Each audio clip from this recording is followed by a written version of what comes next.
আসলুল মিলাদকে অস্বীকার করা কুফর। যে মিলাদুন্নবী অস্বীকার করবে খোদার কসম সে কাফের হয়ে যাবে। অনেকে দ্বন্দ্ব করে মিলাদ শরীফ পড়ার কাইফিয়ত কি হবে। শুধু মিলাদ শরীফ পড়ার ক্ষেত্রে কাইফিয়ত খোঁজো, তফসির মাহফিলের কাইফিয়ত কি হবে, ইসালে সওয়াব মাহফিলের কাইফিয়ত কি হবে, সিরাতুন নবীর ব্যানারে যে মাহফিল হয় এই কাইফিয়তই কি সাহাবায়ে কেরাম মাহফিল করছেন?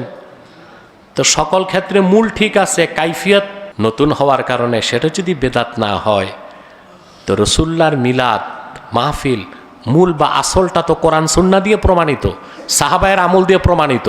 কাইফিয়তের কারণে শুধু মিলাদ মাহফিলকে বেদাত বলা মুনাফিক ও মূর্খ লোকের কাজ। আন্দাজি বেদাত ফতুয়া দিলে তো সনদ কেটে যাবে। বেদাতির কাছ থেকে মুরিদ হইলে ওই সিলসিলাটিকে, বেদাতির কাছ থেকে হাদিসের সনদ নিলে ওই সনদ চলে।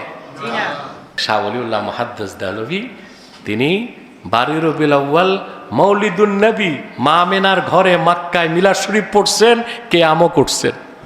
ছিল শাহ আব্দুল হক মুহাদ্দিস দেহলভী, শাহ ওলিউল্লাহরও বহু আগে। আল্লাহ তোমার জাত পাকের ওসিলায় আমার একটা আমল খুবই শানদার। সেটা কি? যখনই আমি মিলাদ শরীফ পড়েছি তোমার হাবিবের মহব্বতে দাঁড়িয়ে সালাম পড়েছি। পড়ুন পড়ুন, অনেক পড়ুন।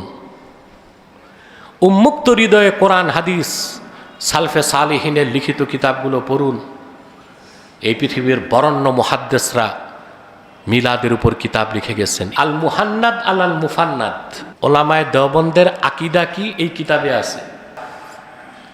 রবিউল আউয়াল মাস মুবারক মাস, আজিম মাস, সুবহানাল্লাহ, মিলাদুন নবীর মাস। আমরা বছরে সব সময় কোরআন পড়ি, কিন্তু কোরআন তেলাওয়াতের চর্চা বাড়ে কোন মাসে? কারণ রমজান হচ্ছে কোরআন নাজিলের মাস। আমরা সব সময় রাসূলুল্লাহর সুন্নতের অনুসরণ করি, ওনার সিরাত থেকে মিলাদ থেকে আলোচনা করি, কিন্তু রবিউল আউয়াল মাস একটু বেশি করি, কারণ রবিউল আউয়াল হচ্ছে মিলাদুন নবীর মাস। মুনাফিক ছাড়া, মূর্খ ছাড়া, নেফাকের অন্ধকার কাপড়ে হৃদয় ঢেকে গেছে যা, সে ছাড়া কেউ রবিউল আউয়াল মাসে ফতুয়াবাজি করে মিলাদ, কেয়াম, সালাত ও সালাম, ঈদে মিলাদুন নবীর ব্যানারে মাহফিলের বিরোধিতা করতে পারে না। আগে এই দেশের সরল মুসলমানকে ধোঁকা দিত কিছু মৌলবী, বিশেষ করে লামাযহাবীরা। এখন তাদের মুখে বুলি নাই। আরব আমিরাত রবিউল আউয়াল মাসে 12 রবিউল আউয়ালের স্মরণে, মিলাদুন নবী স্মরণে 3 দিনের রাষ্ট্রীয় ছুটি ঘোষণা করেছে। ধন্যবাদ জানাই বর্তমান সরকারকে, তারাও প্রত্যেকটি শিক্ষা প্রতিষ্ঠানে মিলাদ মাহফিল করাকে বাধ্যতামূলক করেছে। আলহামদুলিল্লাহ, রহমত আসবে দেশে, ঠিক কিনা? আরে ভাই, রাসূলুল্লাহ সাল্লাল্লাহু আলাইহি সাল্লামের মিলাদ যেখানে পড়া হয়, আমরা তো অন্ধ, আমাদের বাসার আছে, বসিরাত নাই। কপালের 2 চোখ সচল আমাদের, কিন্তু অন্তর্চক্ষু অন্ধ। আমরা দেখি না যে কি পরিমাণ রহমত আসে। সুবহানাল্লাহ। ফিউজুল হারামাইন কিতাবে শাহ ওলিউল্লাহ মুহাদ্দিস দেহলভী রাহমাতুল্লাহি আলাইহি, নাম শুনছেন? ওনার বড় পরিচয়, ওনাকে বলা হয় মারকাজুল আসানিদ। বাংলাদেশে বাতিল তরিকা ছাড়া যত হক তরিকা আছে, ঘরানা আছে, বুঝলেন? জনপুর, ফুরফুরা, দেওবান, কওমি, যত হক ঘরানা আছে, সকলের হাদিসের সনদ, তরিকতের সনদ শাহ ওলিউল্লাহ পর্যন্ত পৌঁছেছে। সুবহানাল্লাহ। শাহ ওলিউল্লাহ মুহাদ্দিস দেহলভীর খলিফা ছিলেন শাহ আব্দুল আজিজ মুহাদ্দিস দেহলভী, ওনার খলিফা ছিলেন সৈয়দ আহমদ বেরেলি, ওনার খলিফা শাহ কারামত আলী জনপুরি রাহমাতুল্লাহ, যার হাতে 2 কোটি লোক মুসলমান হয়েছে। বাংলাদেশের আধ্যাত্মিক স্থপতি তাকে বলা হয়। ওনার থেকে জনপুর সৈয়দ আহমদ বেরেলিয়ার আরেক খলিফা নূর মোহাম্মদ ঝানজানভি, তার থেকে দেওবান। সৈয়দ আহমদ বেরেলিয়ার আরেক খলিফা নূর মোহাম্মদ নিজামপুরি, তার থেকে সুফি ফতে আলী ওয়েসি, তার থেকে ফুরফুরা। কথা বলেন।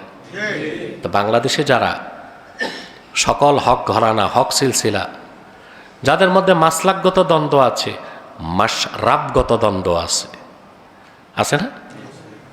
কিন্তু তাদের সবার সনদ যে ঠেকেছে শাহ ওলিউল্লাহতে, এই জন্য তাকে বলা হয় মারকাজুল আসানিদ। তিনি ফুয়ুজুল হারামাইন কিতাবে নিজে লিখেছেন যে আমি 12 রবিউল আউয়াল মৌলিদুন নবী মক্কা মুকাররমায় হযরত আমেনার ঘরে বসে মিলাদ পড়তেছি লোকজনকে নিয়ে। হালাতে মুকাশাফায় দেখি অজস্র তারকা ঝরতেছে। আমি জিজ্ঞেস করলাম কারণ কি? জবাব পেলাম কাশফের মাধ্যমে, রাসূলুল্লাহ সাল্লাল্লাহু আলাইহি সাল্লামের মিলাদ পড়ার বরকতে অগণিত ফেরেশতা রহমতের নামতেছে।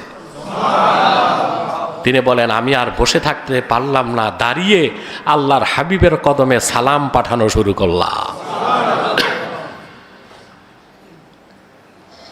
তাহলে আপনি বেদাত বলবেন, বুঝে শুনে বলতেছেন?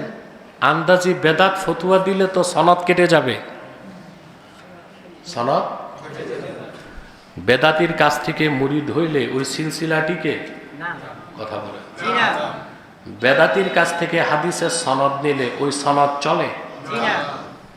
তো শাহ ওলিউল্লাহ মুহাদ্দিস দেহলভী তিনি 12 রবিউল আউয়াল মৌলিদুন নবী মা আমেনার ঘরে মক্কায় মিলাদ শরীফ পড়ছেন, কিয়ামও করছেন।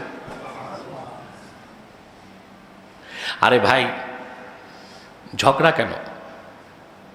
কেউ বলবে আমরা সিরাতুন নবী ব্যানারে মাহফিল করি, কেউ বলবে আমরা মিলাদুন নবীর ব্যানারে মাহফিল করি।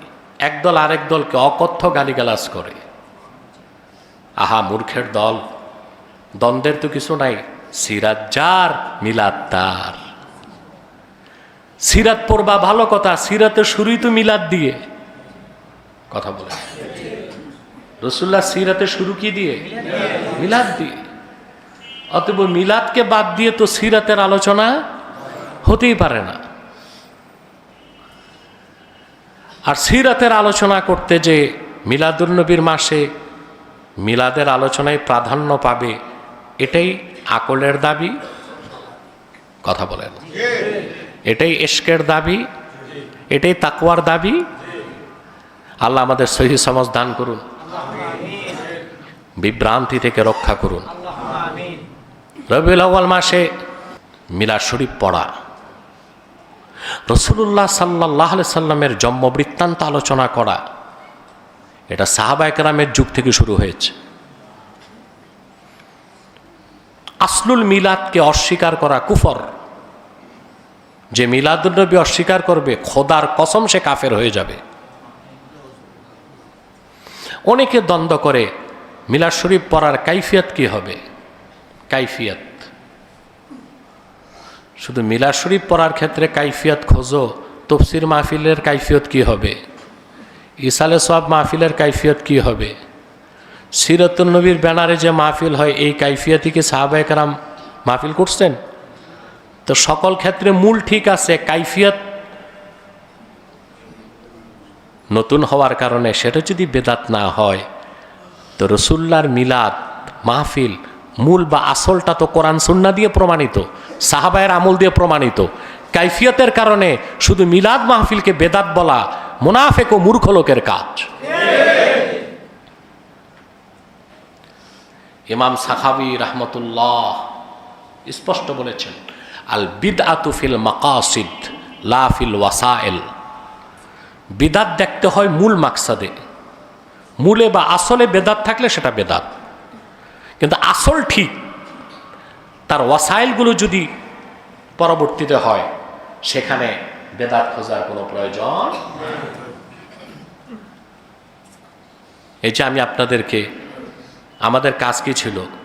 জুমার খুতবা, জুমার নামাজ, এই যে বয়ান করতেছি, গুনার কাজ হচ্ছে? এটা বেদাত কোনো পাগলে বলবে? এটা তো বেদাত। কথা বলেন।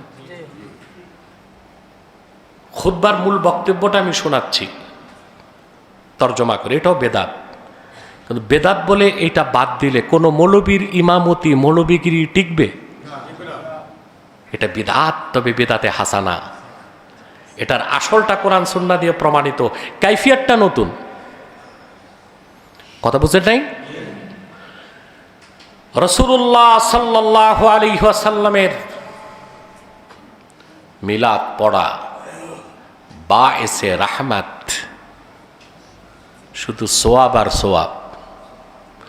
মিলাদ তো অনেক ঊর্ধ্বের জিনিস। আল মুহান্নাদ আল মুফান্নাদ, ওলামায়ে দেওবন্দের আকীদা কি এই কিতাবে আছে।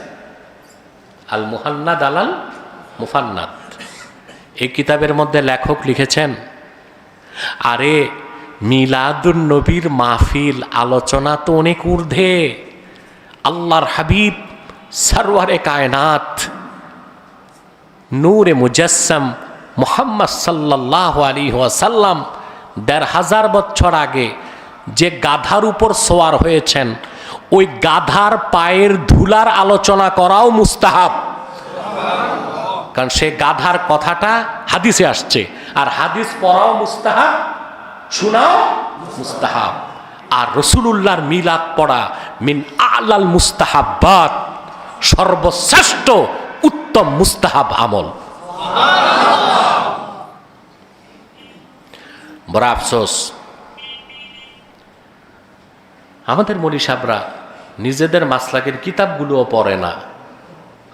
ওস্তাদ কি বলছে ওটা মাথায় ইনস্টল করছে, এর বাইরে আর পড়ুন, পড়ুন, অনেক পড়ুন। উন্মুক্ত হৃদয়ে কোরআন হাদিস সালফে সালিহিনের লিখিত কিতাবগুলো পড়ুন। এই পৃথিবীর বরেণ্য মুহাদ্দিসরা মিলাদের উপর কিতাব লিখে গেছেন। ইবনু কাসির লিখে গেছেন, মোল্লা আলী কারি লিখে গেছেন, জালালউদ্দিন সিয়ুতি হুসনুল মাকসাদ ফি আমালিল মাউলিদ মিলাদের উপর একটা রেসালা লিখে গেছেন। সুবহানাল্লাহ। এরও আগে প্রখ্যাত মুজতাহিদ যারা, তারা রাসূলুল্লাহর মিলাদের উপর কিতাব লিখে গিয়েছেন। আপনার আমলের জোর কি? শরীর ইনভেস্টিগেশন করলে দেখা যাবে 88% রক্ত হারাম, কাপড়টা পরছেন তাও সুদের টাকা, টুপিটা ঘুষের টাকা, চশমাটা চাঁদাবাজির টাকা। আপনি আমলের জোরে ভেস্তে চলে যাবেন। আর এই পৃথিবীতে যারা আধ্যাত্মিকতার চূড়ান্ত স্তরে পৌঁছে গিয়েছিলেন, তারা নাজাতের জন্য রাসূলুল্লাহর মিলাদ পড়ার আমলটাকে ওসিলা বানিয়েছেন। তাদের মধ্যে অন্যতম আব্দুল হক মুহাদ্দিস দেহলভী রাহমাতুল্লাহি আলাইহি। সুবহানাল্লাহ। তিনি তার কিতাবে লেখেন, মোনাজাত বা দরগাহে কাজিউল হাজাত, এই অংশে তিনি আল্লাহর কাছে বলেন, আল্লাহ, আবার জীবনে যত আমল করছি কবুল হয় কিনা জানি না, नाजात पाबो कि ना जानी ना, लेकिन तेरी पाक जात की इनायत की वजह से एक अमल ऐसा है जो बहुत ही शानदार, किन्तु अल्लाह तुम्हार जात पाकेर उसिलाय आमार एकटा আমল খুবই শানদার। সেটা কি? যখনই আমি মিলাদ শরীফ পড়েছি তোমার হাবিবের মহব্বতে দাঁড়িয়ে সালাম পড়েছি। এই ছিল শাহ আব্দুল হক মুহাদ্দিস দেহলভী, শাহ ওলিউল্লাহর বহু আগে। সুবহানাল্লাহ বলবেন। শাহ আব্দুল হক মুহাদ্দিস দেহলভী রাহমাতুল্লাহ, এই বক্তব্য তার রয়েছে। অতএব মিলাদ মাহফিলকে অস্বীকার করা বেঈমানের কাজ, অমনোযোগী থাকা গাফেলের কাজ, ঠিক না?